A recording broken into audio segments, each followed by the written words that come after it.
আমরা দেখব শুভেন্দু অধিকারী রাজ্যের বিরোধী দলনেতা সাংবাদিকদের মুখোমুখি কি বলছেন শুনবো। ন্যাশনাল স্পোক্সপারসন গৌরব ভাটিয়া দিল্লি থেকে এবং রাজ্য কার্যালয় থেকে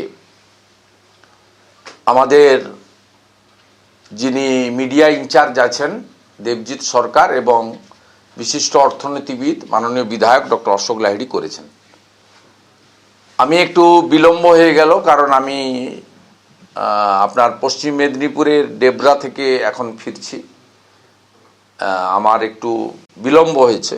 আমার আপনাদের সঙ্গে 6:10-15 মধ্যে মিলিত হওয়া উচিত ছিল, যা খানিকটা বিলম্ব হয়েছে। আমি রাজ্যের বিরোধী দলনেতা হিসেবে আমাদের পার্টির যে দিল্লি এবং কলকাতা থেকে যে বক্তব্য রাখা হয়েছে তার সঙ্গে সংযোজন করেই বলবো যে আজকের যে অর্ডার এসেছে, ইন্টারিম অর্ডার, বা যেহেতু শুনানি লাইভ হয়েছে, সকলে দেখেছেন, তাতে খুব পরিষ্কারভাবে প্রমাণিত হয়েছে যে সুপ্রিম কোর্টে খুব দামি দামি লয়ার ইতিমধ্যে তো শত শত কোটি টাকা পশ্চিমবঙ্গের হসপিটালের জন্য উন্নয়ন না করে, চাকরি না দিয়ে, শুধু চুরি দুর্নীতিকে আটকানোর জন্য সুপ্রিম কোর্ট এবং হাইকোর্টে খরচ করা হয়েছে। ঠিক আজকে একইভাবে সর্বোচ্চ যাদেরকে প্রফেশনাল ফিস দিয়ে দাঁড় করাতে হয় তাদেরকে ওনারা দাঁড় করিয়েছিলেন মমতা বন্দ্যোপাধ্যায়, রাজীব কুমার, মনোজ ভার্মাকে বাঁচানোর জন্য। এবং সেক্ষেত্রে আজকের এই ইন্টারিম জাজমেন্ট, অন্তর্বর্তীকালীন যে জাজমেন্ট এসেছে, তাতে গত 5 বছরের মতো আজকেও মমতা বন্দ্যোপাধ্যায়ের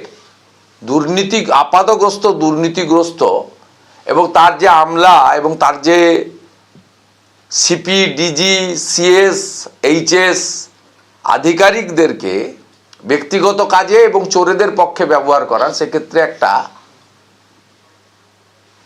উল্লেখযোগ্য প্রাথমিক জাজমেন্ট এসেছে বলে আমার মনে হয়েছে। প্রথমত, ইডির বিরুদ্ধে মামলা সব স্টে করেছেন সুপ্রিম কোর্ট এবং এই যে বিষয় সরাসরি তাতে তারা যা উল্লেখ করেছেন অবজারভেশন পার্টে না গেলেও, ইডির যে আজকে প্রেয়ার ছিল রাজীব কুমার, মনোজ ভার্মা এবং ডিসি সাউথ যারা আইপিএস, তাদের বিরুদ্ধে ডিওপিটিকে অ্যাকশন নেওয়ার অর্ডার দেওয়ার জন্য, সাসপেন্ড করার জন্য, সেক্ষেত্রে ডিওপিটি ভারত সরকার তাদের সবাইকে যুক্ত করে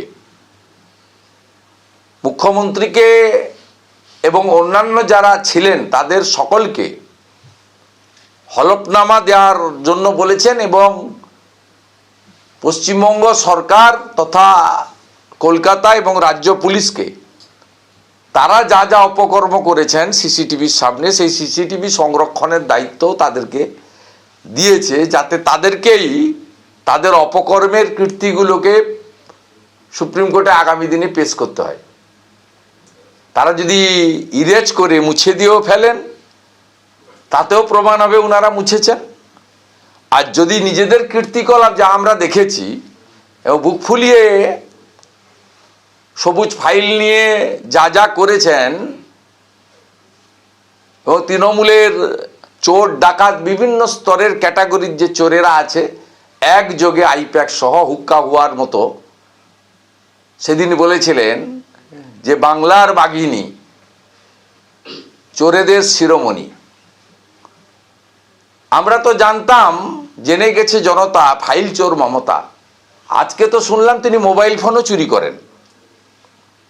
এত নিকৃষ্ট মানের চোর পশ্চিমবঙ্গের মুখ্যমন্ত্রী, আমার ভাবতে লজ্জা লাগে যে তিনি আজকে সুপ্রিম কোর্টে লাইভ লতে সবাই দেখেছেন যে তিনি মোবাইল ফোনও চুরি করেছেন। এটা একটা নবতম সংযোজন হলো পশ্চিমবাংলার মুখ্যমন্ত্রী মোবাইল চোর। কাল থেকে স্লোগান ওঠানো যেতেই পারে, জেনে গেছে জনতা, মোবাইল চোর মমতা। আমি একে ওয়েলকাম করি। দ্বিতীয়ত, আপনারা জানেন যে কাউকে না জানিয়ে কার্যত চোরেদের মতো 8জন সাংসদকে পাঠিয়ে দিয়েছিলেন কর্তব্য ভবনে স্বরাষ্ট্রমন্ত্রীর অফিসের দরজার সামনে, দরজা খোলার আগে তো খিঁচ মেরি ফটো সেশন করতে। দিল্লি পুলিশ মিনিট 10-এর মধ্যেই যা যা ওষুধ দেওয়ার দিয়েছেন আইনি পথে, ওদের দরকার ছিল ছবি তোলা, ছবি তুলেছেন। তা আপনারাও দেখিয়েছেন যে কলকাতার আঁচ দিল্লিতে গিয়ে পড়লো, এমন আঁচ গেছে আজকে ধোঁয়া বেরিয়ে গেছে। যাই হোক, আমরা ভারতীয় জনতা পার্টির বিধায়করা ঠিক করেছিলাম ফাইল, ল্যাপটপ আর আজকে তো যুক্ত হলো মোবাইল ফোন, সেইগুলো উদ্ধারের দাবিতে যাতে মুখ্যমন্ত্রী জমা দেন, সেই দাবিতে আমরা নবান্নর সামনে বসার জন্য আবেদন করেছিলাম হাওড়া পুলিশকে। এরা আবেদন রিজেক্ট করে 15 অথবা 16, যে কোনো দিন 11টা থেকে 5টা। এবং আমরা সিঙ্গেল বেঞ্চে যাই, রাজ্য সরকার তীব্র আপত্তি করেন। আপত্তি করার পরে আজকেও সারাদিন হিয়ারিং হয়েছে। আপত্তি করার পরে একটু আগে অর্ডার আপলোড হয়েছে। মাননীয় বিচারপতি বলেছেন যে আপনারা, উনি পুলিশের কথাই মেনে নিয়েছেন, যদিও পুলিশ প্রথম থেকে কোথাও সামনে পিছনে কোথাও বসতে দিতে রাজি ছিল না।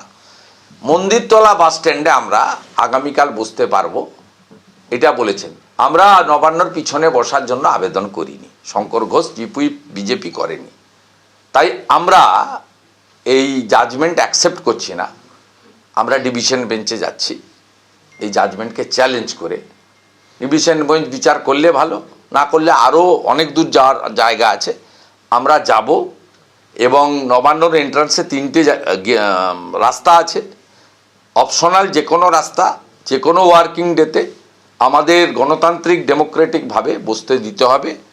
আমরা ফাইল, ল্যাপটপ, আজকে যুক্ত হওয়া মোবাইল ফোন, রাজ্যের প্রশাসনিক কর্তৃ মুখ্যমন্ত্রী যেভাবে ডিজিসিপি চিফ সেক্রেটারিকে নিয়ে তার প্রাইভেট সেক্রেটারি গৌতম সান্যালকে নিয়ে চুরি করেছেন, এর জন্য আমাদের লড়াই আমরা করব। এবং ওরা চোরের মতো গেছিল কর্তব্য ভবনে, আমরা বুক ফুলিয়ে যেতে চাই, দিনের আলোয় যেতে চাই, জানিয়ে যেতে চাই। তাই সিঙ্গেল বেঞ্চের জাজমেন্ট অ্যাকসেপ্ট করে নবান্নর পিছনে মন্দিরতলায় আমরা বসছি না, আমরা নবান্নর সামনে বসার জন্য 200 মিটার দূরে বললেও আমাদের আপত্তি নেই।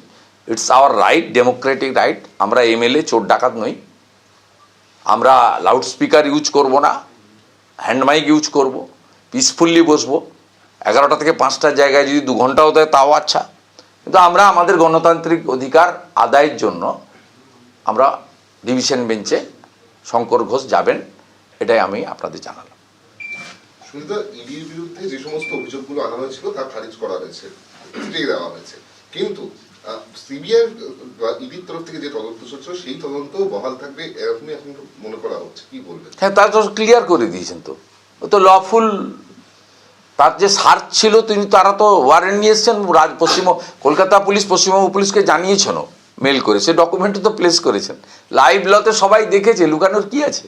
লক্ষ লক্ষ মানুষ দেখেছে, কিচ্ছু লুকানোর নেই।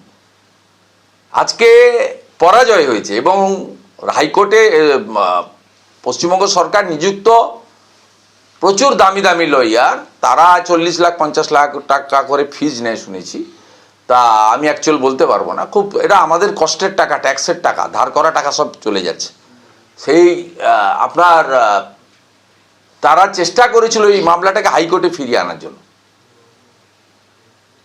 সুপ্রিম কোর্ট এদের কোনো কথাই কার্যত শোনেননি এবং তারা বলেছে এটা ইনস্ট্যান্ট হতে পারে না, প্রেসিডিয়াম হতে পারে না, গোটা ভারতবর্ষে এটা ছড়িয়ে পড়বে এবং এই সব ধরনের ইনভেস্টিগেটিং এজেন্সি কোথাও কাজ করতে পারবেন না। সব জায়গায় পুলিশ, ব্যুরোক্রেসি, রাজনৈতিক নেতা, এমপি, এমএলএ, মন্ত্রী, মুখ্যমন্ত্রী তারা দলবল নিয়ে গিয়ে হামলা করবেন। ইডি তো তার পিটিশনে মারাত্মক অভিযোগ করেছে, তার 3 অফিসারের মৃত্যু পর্যন্ত হতে পারত। মমতা পুলিশ বন্দুক নিয়ে গেছিল, এ কোথাও তো তারা পিটিশনে বলেছে। অতএব রাজীব কুমার, মনোজ বার্মা তারা যে ডাকাতির নেতৃত্ব দিয়েছেন, ফাইল ডাকাতি, ল্যাপটপ ডাকাতি, আজকে নবতম সংযোজন, মোবাইল ফোন চুরি, এই নিকৃষ্টতম কাজ। অর্থাৎ সবাই দেখেছে, উই আর হোপফুল। বাকি সুপ্রিম কোর্ট নিয়ে কোনো কথা না বলাই উচিত। রাজ্য সরকার যা যা চেয়েছিল সবটা রিজেক্ট করেছে এবং সুপ্রিম কোর্ট তার আইনি প্রক্রিয়া মেনে অভিযুক্তদের আত্মপক্ষ সমর্থনের হলফনামা দিতে বলেছে। আর পশ্চিমবঙ্গ সরকার তার পুলিশকেই বলেছে সেদিনকার সিসিটিভি তো আর বদলানো যায় না, ফরেন্সিকে চলে যাবে, নয় সেদিনকার ঘটনা সিসিটিভি জমা দিতে হবে, দিলে সবাই চোখের সামনে দেখতে পারবেন, ওদের দেওয়ার ছবিতেই ওরা দেখতে পাবেন। আর যদি মুছে দেন সে সুযোগ আপনাদের আছে, ইরেজ করে দিতে পারেন, সেটাও আপনারা মুছেছেন, প্রমাণ হবে।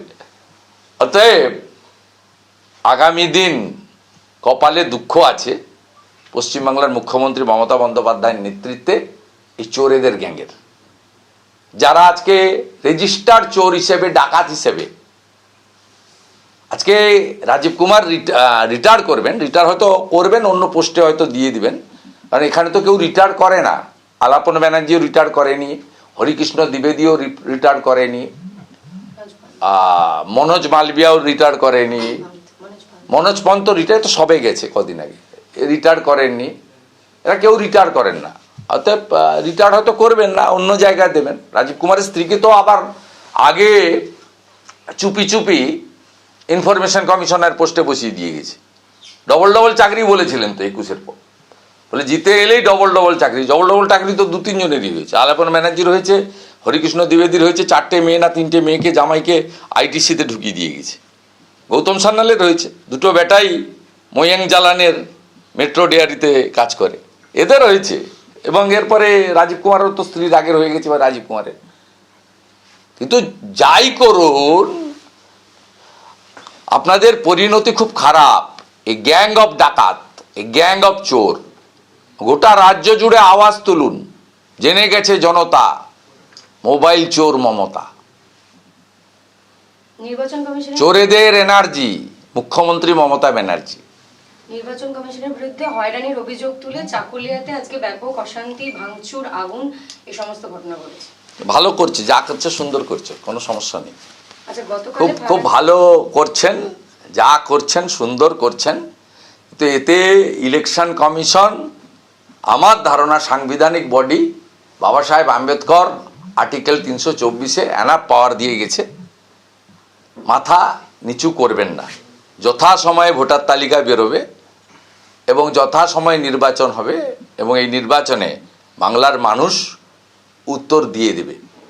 আর নির্বাচন যথাসময়ে করানোর দায়িত্ব পশ্চিমবঙ্গ সরকারের এবং ইলেকশন কমিশনের। এবিপি আনন্দ, এগিয়ে থাকে, এগিয়ে রাখে।